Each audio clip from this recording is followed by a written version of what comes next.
Kelompok kamu awal karena ilmu tapi modal hana. Dengan ada modal dari Baitul Mal, wa kamu ilmu karena insya Allah kamu kamu jalankan ino. Kamu jalankan belum pade pergi ke berehnya mu peduk bak kedai. Kedai kan sabah kedai na limang bawah kedai.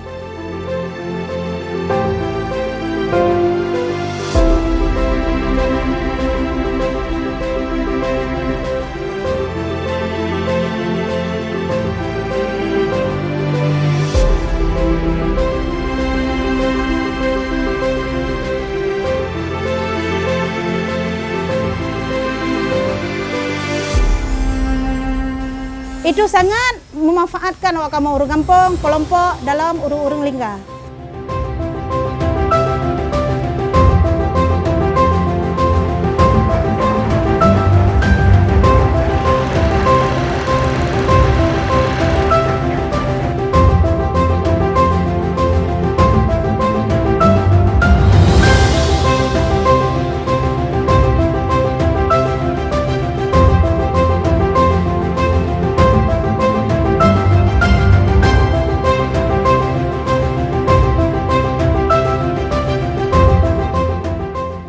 Terima kasih Muzaki Baitul Mal Aceh.